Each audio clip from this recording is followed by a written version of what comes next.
You ever met someone who's just so confident, but also so wrong? I think we all have. Well, there's actually a name for it. It's a cognitive bias called the Dunning-Kruger Effect. And here's the kicker. It affects pretty much every single one of us. All right, so here's what we're going to do. We're going to kick things off with a totally bizarre crime story. Then, we'll get into the science of it all. Map out this whole journey of learning, see where this bias pops up in real life, and, this is the important part, we'll talk about how you can actually get a better handle on your own skills. So this whole thing, it doesn't start in some fancy psychology lab. Nope. It starts with one of the weirdest, most baffling bank robberies you'll ever hear about. And it's a case that makes you ask a really fundamental question about what it even means to be incompetent.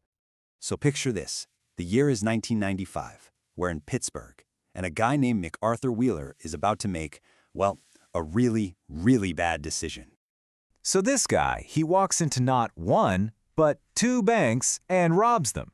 But get this, it's broad daylight, he's not wearing a mask, no disguise whatsoever. He even, smiles at the security cameras on his way out. And yeah, as you can probably guess, he was arrested that very same night. And here's where it gets truly wild. When the police show him the security footage, Wheeler is just completely baffled. He mutters something like, "But I wore the juice." See, he had this idea, he genuinely believed that if you rubbed lemon juice all over his face, he'd be invisible to security cameras. Why? Because he knew lemon juice could be used as invisible ink. I mean, he was just so confident and so wrong. And that's the question that really got psychologists scratching their heads. Was this guy crazy? On drugs? Nope. Turns out he was just so bad at being a criminal that he literally couldn't see how bad he was.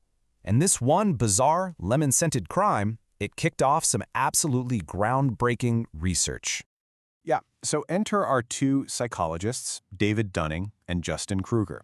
They hear about this lemon juice guy and they start thinking. They come up with this pretty wild hypothesis. What if being incompetent at something doesn't just mean you're bad at it? What if it also makes it impossible for you to even recognize that you're bad at it? And that's exactly what they found. This led them to coin the term we now know as the Dunning-Kruger Effect. Basically, it's a cognitive bias where people who have very little skill or knowledge in a particular area, they hugely overestimate how good they are. It's the classic case of you don't know what you don't know. They called this the double burden of incompetence. Think about it. The first burden is pretty obvious, right? If you're not good at something, you're gonna make mistakes. But it's that second burden that's the real kicker. The very same lack of skill also stops you from even seeing those mistakes. It's like a perfect, inescapable trap. And when they tested this, the results were just staggering. For example, they tested students on things like grammar and logic. The students who scored in the bottom quarter, we're talking around the 12th percentile, when asked how they thought they did, they estimated their performance was way above average, around the 62nd percentile. I mean, that gap between reality and what they thought was real, it's just massive. And this gets to the absolute heart of the matter. The very skills you need to be good at something are the exact same skills you need to recognize how good you are. You can't judge good writing if you don't know what good writing looks like. You can't spot a flawed argument if you don't know the rules of logic. So if you're missing that core skill, you're also missing the ruler to measure it. Psychologists call this a metacognitive deficit. Okay, so this brings us to that famous Dunning-Kruger graph you've probably seen online. And, it gets a bad rap. People think it just means stupid people think they're smart. But that's not it at all. It's actually much more nuanced. It's really a map of the psychological journey every single one of us goes on whenever we try to learn something new. So the journey usually goes something like this. First, you learn just a little bit, and bam, you shoot up to the top of what they call the peak of Mount Stupid. You feel this huge rush of confidence. You think, I've got this. This is easy. But then, reality sets in, and you plummet down into the valley of despair.